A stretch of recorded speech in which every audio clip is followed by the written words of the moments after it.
కొత్తగూడెం ఏరియాలో మేము సింగరేణి బాయిబాట ఫేజ్ 2 కార్యక్రమాన్ని చేస్తూ ఉన్నాం.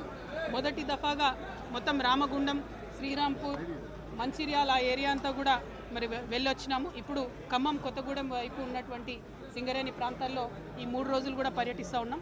ఈ బాయిబాట కార్యక్రమంలో ముఖ్యంగా కార్మికులకు రావాల్సినటువంటి హక్కులైనటువంటి డిపెండెంట్ ఉద్యోగాలని, అలియాస్ నేమ్స్కి సంబంధించి, కార్మికుల భద్రతకు సంబంధించి, ఇంటర్నల్గా ఎగ్జామ్స్ పెట్టడానికి సంబంధించి ఓవరాల్గా సింగరేణి సంస్థను ఈ ప్రభుత్వం నిర్వీర్యం చేసేటటువంటి ప్రయత్నం చేస్తూ ఉంది.